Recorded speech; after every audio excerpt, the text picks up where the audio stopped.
నమస్తే. Welcome to our channel. నేను ప్రియా కౌశిక్. ప్రస్తుతం మనతో పాటు సీనియర్ జర్నలిస్ట్ కిరణ్ పోల్దాస్ గారు ఉన్నారు. వారితో మాట్లాడదాం. హలో సార్, నమస్తే.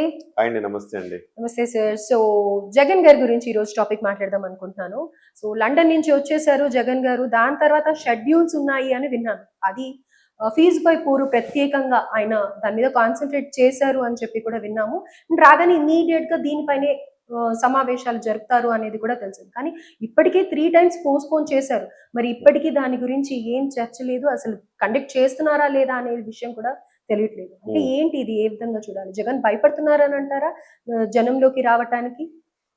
పార్టీ ఒక రకంగా మీరు చెప్పినట్టుగా జగన్‌ను జనంలోకి రావటానికి భయపడుతున్నాడా అని కూడా అనుకోవచ్చు. ఎందుకంటే పార్టీ క్యాడర్ మొత్తం నిర్వీర్యమైపోయింది. 11 రావడం, అసెంబ్లీకి వెళ్ళకపోవటం, జగన్మోహన్ రెడ్డి గారి మీద నమ్మకం సన్నగిల్లింది క్యాడర్‌కి అని చెప్పాలి. ఇప్పటికే అనేక మంది నాయకులు పార్టీ ఫిరాయింపులు చేశారు. విజయసాయిరెడ్డి అంటే ఆల్మోస్ట్ A1 ఆయనైతే A2 విజయసాయిరెడ్డి. అంటే సెకండ్ పొజిషన్లో ఉండే ఒక వ్యక్తే జగన్ మీద నమ్మకం లేక రాజకీయాల నుంచి తప్పుకున్నాడంటే పరిస్థితి తీవ్రత అర్థం చేసుకోవచ్చు. చాలామంది నాయకులు రేపో మాపో అంటున్నారు. కేతిరెడ్డి రెడీగా ఉన్నాడు వెళ్ళిపోవటానికి. అలాగే ఇతను బొత్స సత్యనారాయణ గారు రెడీగా ఉన్నారు వెళ్ళిపోవటానికి. ఇప్పటికే బాలినేని వెళ్ళిపోయాడు. ఇట్లా చూసుకుంటే మనము పార్టీ ఒక రకంగా చాలా కష్టకాలంలో ఉంది అని చెప్పాలి. ఈ పరిస్థితుల్లో జగన్మోహన్ రెడ్డి నిర్ణయించుకున్న ప్రోగ్రామ్ ఏంటంటే జనంలోకి వెళ్ళాలి, వెళితే తప్ప మనం బతకలేమనేది జగన్మోహన్ రెడ్డి వ్యూహం. గతంలో కూడా ఎప్పుడైతే 23 మంది ఎమ్మెల్యేలని తెలుగుదేశం పార్టీ తీసుకున్నదో అప్పుడు ఇమ్మీడియట్గా జగన్మోహన్ రెడ్డి జనంలోకి వెళ్ళిపోయాడు.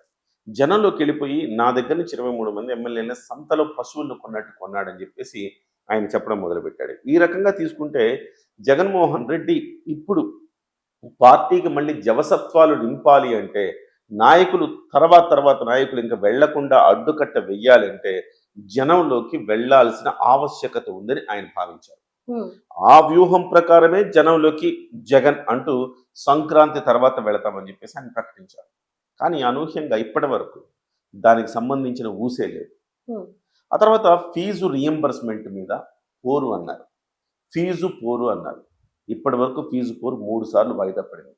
మళ్ళీ ఎప్పుడు జరుగుతుందో స్పష్టత లేదు. సో ఒక రకంగా చెప్పాలంటే కోఆర్డినేషన్ మిస్ అయిపోతుంది పార్టీలో. జవసత్వాలు లేవు. ఎవరు కూడా గట్టిగా జగన్ తరపున ఫీల్డ్లో నిలబడడానికి ధైర్యంగా ముందుకు రాలేని పరిస్థితి ఏర్పడింది. సో ఈ పరిస్థితుల్లో జగన్మోహన్ రెడ్డి వెళితే సరిపోదు కదండి. ఆయన రిసీవ్ చేసుకోవడానికి నాయకత్వము, జనాన్ని మొబిలైజ్ చేయగలిగిన క్యాడర్ ఉండాలి కదా. సో జగన్మోహన్ రెడ్డికి ఎప్పుడైనా మీరు చూడండి, చాలా కాలంగా ఆయన మొదటి రోజు పర్యటన దగ్గర నుంచి ఆయనకి జనం ఎక్కువ వచ్చేవారు. అది ఆయన వ్యూహం. జనం ఎక్కువ వస్తున్నారు, ఆయన చూడడానికి వస్తున్నారంటే కాదు. ఆయన ఒక వ్యూహం ప్రకారం జనాన్ని ఆర్టిఫిషియల్గా మొబిలైజ్ చేస్తారు. సో కిక్కిరిసిపోయేటట్టు జగన్ జగన్ జగన్ కిక్కిరిసిపోయేటట్టు ఉంటుంది అనమాట కథ. సో ఆ రకంగా ఆర్టిఫిషియల్గా మొబిలైజేషన్ చేసుకోవడంలో జగన్మోహన్ రెడ్డి ఆరితేరారు. సో అట్లా మొబిలైజ్ చేసుకోవాలంటే ఎవరు కావాలి? క్యాడర్ కావాలి, నాయకత్వం కావాలి. ఆ నాయకత్వమే ఇప్పుడు ముందుకు రాని పరిస్థితి. జగన్మోహన్ రెడ్డి గారి కోసం క్షేత్రస్థాయిలో బలంగా నిలబడడానికి సంకోచిస్తూ ఉన్నారు. ఇవాళ నిలబడతారు, రేపు జగన్మోహన్ రెడ్డి గారు జైలుకి వెళ్తారు. జైలుకి వెళ్తే నిలబడ్డ వాడి పరిస్థితి ఏమిటి? సో కాబట్టి జగన్మోహన్ రెడ్డి అనేక అరాచకాలు చేశారు గతంలో. సో ఆయన నేర్పిన విద్య నీవు నేర్పిన విద్యగా నీరజాక్ష అన్నట్టు ఇప్పుడు ఆయన నేర్పిన విద్యలో ఇవాళ కూటమి నేతలు పోయారనుకోండి, especially Telugu Desam party. Janasena party అలాంటి రాజకీయాలు దూరంగా ఉంటుందనుకోండి. కక్షపూరిత రాజకీయాలకు జనసేన పార్టీ ఆల్మోస్ట్ దూరంగా ఉంటుంది. బట్ తప్పు చేసిన వాడిని శిక్షించాలన్న ఒక తలంపుతోటి పవన్ కళ్యాణ్ గారు ఉంటారు. కానీ ఈ రాజకీయాల్లో మాత్రం కొంత ట్రెడిషనల్ పాలిటిక్స్ జనసేనవి కాదు. తెలుగుదేశం అలాగే వైసీపీ ట్రెడిషనల్ పాలిటిక్స్. ఈ ట్రెడిషనల్ పాలిటిక్స్లో ఎట్లా ఉంటాయంటే ఎస్పెషల్లీ గ్రామాల్లో మీకు చాలా, మనకి పట్టణాల్లో తెలియదు కానీ గ్రామాల్లో చాలా పెద్ద ఎత్తున పోరు ఉంటుందండి. ఏ ఫ్యామిలీ ఏ పార్టీ అనేది కూడా తెలిసిపోద్ది. సో ఆ ఫ్యామిలీని ఎట్లా ఇబ్బంది పెట్టాలో అట్లా అధికారంలోకి వచ్చాక ఇబ్బంది పెడతా ఉంటారు.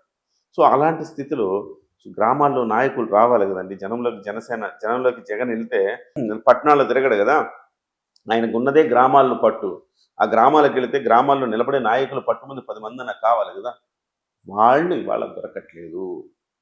సో అందుకోసమే జగన్మోహన్ రెడ్డి గారు ఫీజు పోరుని ఇన్నిసార్లు వాయిదా వేశారంటే పార్టీలో ఎంత కోఆర్డినేషన్ లోపం ఉందో చూడండి. పైగా ఆ ఫీజు పోరు ఏమన్నా సక్సెస్ అవుతుందా అంటే జగన్మోహన్ రెడ్డి గారే కొన్ని వేల కోట్ల రూపాయలు ఫీజు రియంబర్స్మెంట్ బకాయిలు ఉంచేసి వెళ్ళారు. ఓకే. ఆయన 5 ఏళ్ల హయాంలో ఫీజు రియంబర్స్మెంట్ సక్రమంగా ఇవ్వలేదు. హుహు. చాలా వరకు బకాయిలు ఉన్నాయి. ఇవాళ ఈ ప్రభుత్వం వచ్చినప్పటికి 2,800 కోట్లేమో బకాయిలు ఉన్నాయి ఫీజు ఇవ్వాల్సిన ఫీజు రియంబర్స్మెంట్. మరి అటువంటప్పుడు ఏం హోమ్ పెట్టుకుని ఆయన జనంలోకి వెళ్తాడు? ఇదొక పాయింట్. జనం కూడా ఆ క్యాడర్ కూడా అడుగుతుంది, సార్ కరెక్టే ఫీజు పోర్ అంటున్నారు, మనమే 2,000 కోట్ల పైన మనమే ఫీజులు ఇవ్వకుండా బకాయిలు పెట్టేస్తే జనమేమనుకుంటారు? నవ్వుతారు కదా. హ్మ్. సో అట్లా కాన్ఫిడెన్స్ రాట్లా నాయకులు. జెన్యున్గా పోరాడాలంటే రెడీగా ఉంటారు కానీ సో ఈ రకంగా కావాలని ప్రభుత్వం మీద బురద జల్లే ఒక పోరాటం కోసం జనం ఎవరు రెడీగా ఉంటారు? అవును. ఫీజు పోర్ అలాంటిది. జనంలోకి జగన్ వెళ్ళొచ్చు, తప్పేం లేదు. జనంలోకి జగన్ వెళ్ళి మీరు సూపర్ 6 రాలేదు మీకు, నేనున్నప్పుడు మీకు బటన్లు నొక్కా, 2,35,000 కోట్ల రూపాయలు మీకు బటన్లు నొక్కి మీకు నేను ఇచ్చాను, ఎప్పుడైనా నా దగ్గర పథకాలు ఆగినాయా, బట్ ఇవాళ పథకం ఆగింది చూసారా? ఇవన్నీ ప్రశ్నించడానికి జగన్మోహన్ రెడ్డికి ఒక వేదిక ఉంది, ఇవాళ ఒక అవకాశం ఉంది. ఓకే. అవకాశాన్ని సద్వినియోగం చేసుకోవాలి, జనాల్లో మళ్ళీ తన వైపు తిప్పుకోవాలంటే ఇది సరైన మార్గం అని ఆయన అనుకున్నాడు. ఓకే. సో అనుకొని చేస్తుంటే జనానికి చేరువ చేసే మధ్యలో ఉండే క్యాడరు నాయకులు నిలబడేవాళ్ళు లేకపోవడం ఒక ప్రాబ్లం అయితే, ఈ ఫీజు పోరేమో మనల్ని తిడుతున్నారు, ఏ మొహం పెట్టుకుని మనం వెళ్తామని నాయకులు అడుగుతున్నారంట. ఓకే. అందుకోసం నిలవలేకపోతున్నాం. సో ఇది జగన్మోహన్ రెడ్డి గారికి గతంలో ఎప్పుడు ఎదురవ్వని ప్రాబ్లం. మీరు చూడండి, ఎన్నికల కంటే ఆయన ముఖ్యమంత్రి అవ్వకముందు ఈ ప్రాబ్లం లేదు. హ్మ్. ఏదో ఒక రోజు మనోడు ముఖ్యమంత్రి అవుతాడు, మనోడు ముఖ్యమంత్రి అయితే 30 ఏళ్ళకి అంతే కథం అనే హోప్ ఉండింది. ఆ హోప్ తోటి కష్టమో నష్టమో నిలబడ్డారు నాయకులు. కానీ ఇవాళ ఏమైపోయిందంటే 11కి ఇంత దారుణంగా పడిపోతామని ఏ నాయకుడు ఊహించరా. లోపల లోపల వాళ్ళకి బాధ ఉంది, జగన్మోహన్ రెడ్డి సరిగా చేయట్లేదు, జనంలో తిరగట్లేదు, పరదాలు కట్టుకొని తిరుగుతున్నాడు, రోడ్లు బాగలేవు, రకరకాల సమస్యలు ఉన్నాయి. అయినా జగన్మోహన్ రెడ్డి గారు చెప్తున్నారుగా, బటన్ నొక్కుతున్నా అన్ని సవ్యంగా సరిగిపోతాయి, జనానికి డబ్బు బిచ్చం వేసినట్టు వేస్తే జనం ఓట్లేస్తారని ఒక ప్రగాఢమైన విశ్వాసం జగన్కి. అది పార్టీ నుంచి పబ్లిక్ దాకా అందరికి అదే ఒపీనియన్. అదే ఒపీనియన్ ఉంది. సో ఆ ఒపీనియన్ నమ్ముకొని జగన్మోహన్ రెడ్డి అభివృద్ధిని విస్మరించాడు. నాయకులకు ఆ ఫీలింగ్ ఉంది, ఏంటి జగన్ గారు ఇలా చేస్తున్నారు, ఏం అభివృద్ధి లేదు, జనం తిడుతున్నారు, రోడ్లు లేవంటున్నారు, ఎట్లా రా బాబోయ్, ఆ మందు తాగేవాడు తిడుతున్నాడు, తాగి మరింత 4 ఎక్కువ తిట్లు తిడుతున్నాడు, ఎట్లా చేస్తున్నాడు జగన్ ఫీలింగ్ ఉంది, కానీ బయటికి ఎవరు చెప్పలేడు. సో ఇప్పుడేమంటున్నారు ఓడిపోయిన తర్వాత, అంత జగనే చేశాడయ్యా, ఇట్లా జగన్ వల్లే ఇట్లా రోడ్డును పడ్డాము, రోడ్డును పడ్డామా ఇవాళ. కేతిరెడ్డి వెంకటరామరెడ్డి ఎక్స్ప్రెస్ చేయలేదా అసలు? టికెట్లు ఎవడైనా అట్లా టికెట్ల మీద ఇన్స్ట్రక్షన్స్ పెట్టి ఎంఆర్ వాళ్ళతో టికెట్లు అమ్మిస్తాడు ఎవడైనా? ఎందుకు వచ్చింది అది? ఆయన పవన్ కళ్యాణ్ సినిమా భీమ్లా నాయక్ అట్లా అమ్మించడం వల్లనే మొత్తం నెగిటివ్ అయింది అని, కరెక్టే తప్పులు చేసామని చెప్పి వరుస పెట్టి తప్పులు చెప్తున్నారు. ఇప్పుడు ఆ రోజు చెప్పలేదే, అది ధైర్యం లేదు.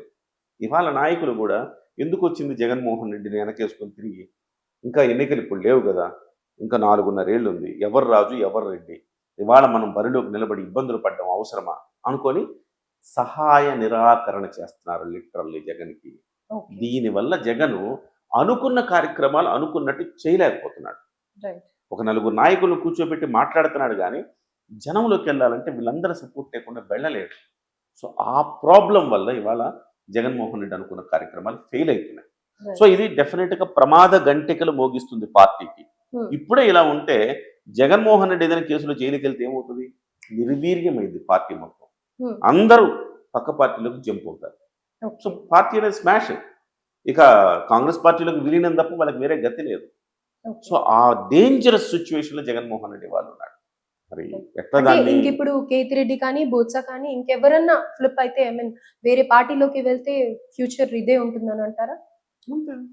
వీళ్ళందరూ ఇప్పుడు జగన్మోహన్ రెడ్డి కనీసం వాళ్ళని ఆపడానికి జగన్మోహన్ రెడ్డి దగ్గర అస్త్రాలు లేవే, మీరు ఆగండి అయ్యా నేనున్నానని చెప్పడానికి కూడా చెప్పలేకపోతున్నాడు జగన్.